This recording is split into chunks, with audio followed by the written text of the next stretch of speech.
Hello नमस्कार दोस्तों, एक बार फिर से स्वागत है आपका अपने यूट्यूब चैनल एडवांस फार्मिंग में। दोस्तों आज हम बात करने वाले हैं बहुत ही इंटरेस्टिंग टॉपिक पर। जैसा कि आप सभी लोग जानते हैं, जनवरी का महीना चल रहा है, आगे गर्मी आने वाली है, यानी गर्मी का सीज़न आने वाला है। गर्मी में कौन कौन सी फसल लगती हैं, किसमें ज़्यादा मुनाफा मिलता है और रेट भी बढ़िया रहता है, जैसे वाटरमेलन यानी तरबूज, कुकम्बर, करेला, तुरई, इन जैसी फसलें ज़्यादा चलती हैं। तो दोस्तों आज हम बात करने वाले हैं तरबूज की खेती या वाटरमेलन फार्मिंग के बारे में। किस प्रकार तैयार किया जाता है, बुवाई करने का सही समय क्या होता है, 1 एकड़ में कितना खर्च आता है, यानी अच्छी वैरायटी कौन सी लेनी है, 1 एकड़ में कितनी लागत लगती है और कितना मुनाफा मिल जाता है। तो दोस्तों बने रहिए वीडियो में अंत तक, ताकि आपको जानकारी यानी पूरी जानकारी अच्छे से मिल सके। वीडियो अच्छी लगे तो वीडियो को लाइक करें, कमेंट करके बताएं, शेयर करें और चैनल पर नए आए हों तो चैनल को सब्सक्राइब करें। अगर दोस्तों तरबूज की फसल एक 12मासी फसल होती है, इसको आप किसी भी समय में तैयार कर सकते हैं, लेकिन दोस्तों ज़्यादा मुनाफा लेने के लिए इसको आप ऐसे समय में बुवाई करनी चाहिए ताकि आपकी फसल गर्मी में आए, क्योंकि गर्मी में इसकी डिमांड ज़्यादा होने के कारण आपकी फसल के मार्केट रेट अच्छे मिलते हैं और गर्मी में इसका विकास तेज़ी से भी होता है।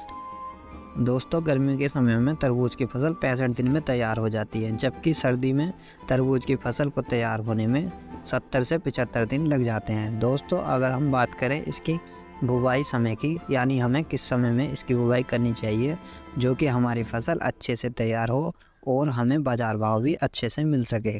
दोस्तों आप इसकी बुवाई फरवरी में कर सकते हैं, क्योंकि फरवरी में बुवाई करने से आपकी फसल गर्मी में तैयार होगी और आपकी फसल का रेट भी अच्छा मिलेगा। अब बात करते हैं दोस्तों हम इसकी बुवाई कौन सी मिट्टी या कैसी भूमि में कर सकते हैं।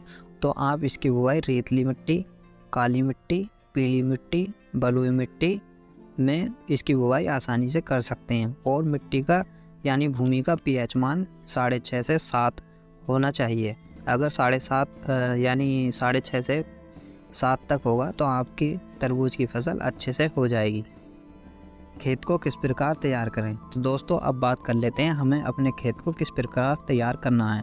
तो दोस्तों आपको अपनी भूमि में हैरो के 3 पलटे यानी हैरो के 3 फेरे अच्छे से लगाने हैं, जिससे कि आपकी भूमि की गहराई तक जुताई हो जाएगी। और उसके बाद आपको रोटावेटर के 2 पलटे लेने हैं, जिससे कि आपकी ज़मीन समतल हो जाएगी और आपकी ज़मीन ले भी फूट जाएंगे। फूटने के बाद आपकी ज़मीन अच्छे से मुलायम हो जाएगी और आप उसमें जो भी बुवाई करेंगे उसका अंकुरण अच्छे से निकल कर आएगा। अब बात करते हैं हमें कौन कौन सी खाद लेनी है और इनकी मात्रा क्या क्या लेनी है। दोस्तों जब आप अपने खेत में बेड तैयार कर रहे होते हैं तो आपको 1 एकड़ में NPK 12-32-16 या DAP 50 किलो पर एकड़ के हिसाब से लेनी है और MOP muriate of potash 50 kilo लेनी है। SSP single super phosphate 100 kilo पर एकड़ के हिसाब से लेनी है और इसी के साथ रिजेंट अल्ट्रा फिप्रोनिल 0.6% आपको 4 किलो पर एकड़ के हिसाब से लेनी है। दोस्तों इन सभी को लेने के बाद आपको अच्छे से मिलाना है और अपनी ज़मीन पर डाल देना है। डालने के बाद आप इसमें अपनी बेड को तैयार कर सकते हैं। आप अपने खेत में बेड तैयार करते समय बेड मेकर का इस्तेमाल कर सकते हैं। बेड की चौड़ाई 2 फीट और गहराई 1 फीट होनी चाहिए। दोस्तों लंबाई आप अपने हिसाब से कम या ज़्यादा कर सकते हैं, जो कि आपको सिंचाई करने में परेशानी न आए। दोस्तों अब बात करते हैं कि मल्चिंग पेपर की। दोस्तों अगर आप मल्चिंग पेपर का इस्तेमाल करते हैं तो आपकी फसल में बीड यानी खरपतवार उगकर नहीं आते हैं और बीड कंट्रोल अच्छे से हो जाता है। इससे आपकी फसल में निराई गुड़ाई का खर्च बच जाता है। दोस्तों आप मल्चिंग पेपर 20 माइक्रोन का इस्तेमाल कर सकते हैं अपनी तरबूज की फसल में। उन्नतशील किस्में कौन कौन सी हैं, तो मुख्य रूप से नोवल सीड की कृष्णा 60 से 65 दिन में तैयार हो जाती है। इसके अलावा सिजेंटा कंपनी की शुगर क्वीन, सागर सीड की सागर किंग प्लस, नामधारी की कोहिनूर आदि। और दोस्तों आप अपने एरिया के हिसाब से और बुवाई के समय के हिसाब से जो आपके एरिया में अच्छी वैरायटी हो उसको आप ले सकते हैं। दोस्तों अब बात कर लेते हैं हम 1 एकड़ में कितने पौधों की आवश्यकता होती है।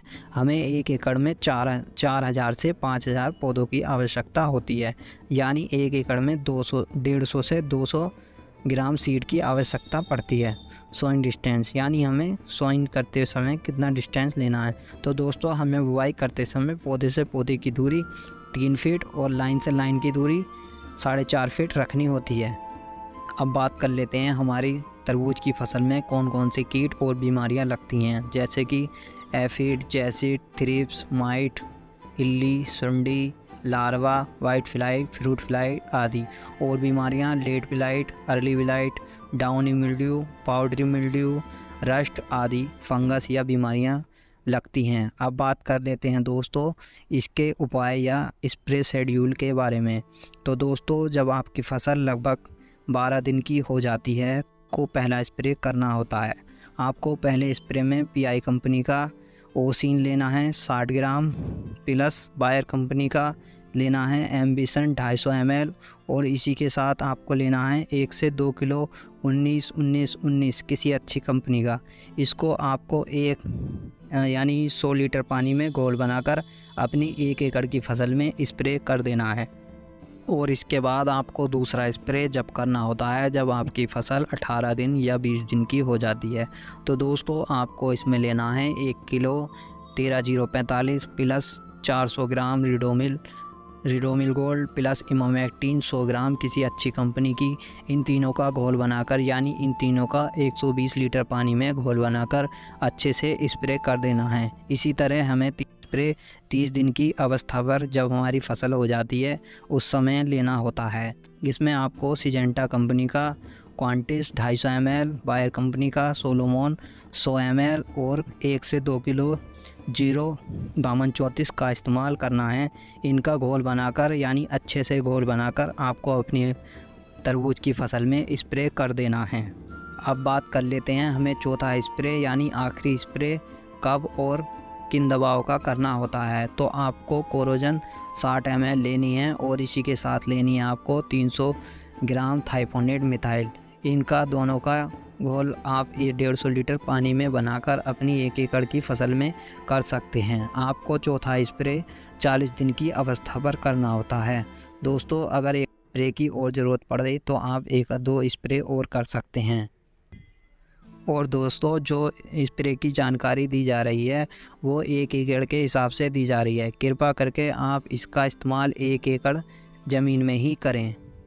अब बात कर लेते हैं दोस्तों इसमें वाले खर्च और मुनाफे के बारे में। तो दोस्तों 1 एकड़ में लगभग 50 से 60 हज़ार रुपये का खर्चा आ जाता है। बुवाई से लेकर कटाई तक खर्चा आ जाता है। और दोस्तों इसमें मिलने वाले मुनाफे की बात करें तो 1 एकड़ में लगभग 20 से 25 टन पैदावार आ जाती है। और दोस्तों मार्केट में इसका रेट 8 से 10 रुपये किलो के हिसाब से आ जाता है। तो इसी तरह 1 एकड़ में लगभग 2 लाख की फसल आपकी फसल बैठ जाती है। अगर हम इसमें से लागत हटा दें, यानी जो हमारा खर्च फसल को लगाने और इसमें जो दवाई वगैरह आई थी इसके हटा दें, तो हमारी फसल का खर्च बैठ जाता है 60 हज़ार का। इसको हटाने के बाद हमारी फसल 1,20,000 रुपये का मुनाफा छोड़ जाती है, जो कि बहुत ही कम समय में छोड़ती है। यानी 60 से 70 दिन में हमारी तरबूज की फसल 1,20,000 रुपये पर एकड़ के हिसाब से मुनाफा दे जाती है। दोस्तों अगर नॉलेज अच्छी लगी हो, यानी आपको वीडियो अच्छी लगी हो, तो वीडियो को लाइक करें, चैनल को सब्सक्राइब करें, कमेंट करके बताएं। अगर आपको ऐसी वीडियो अच्छी लगती हैं तो ज़रूर से ज़रूर आप हमारे चैनल को सब्सक्राइब कर सकते हैं। धन्यवाद।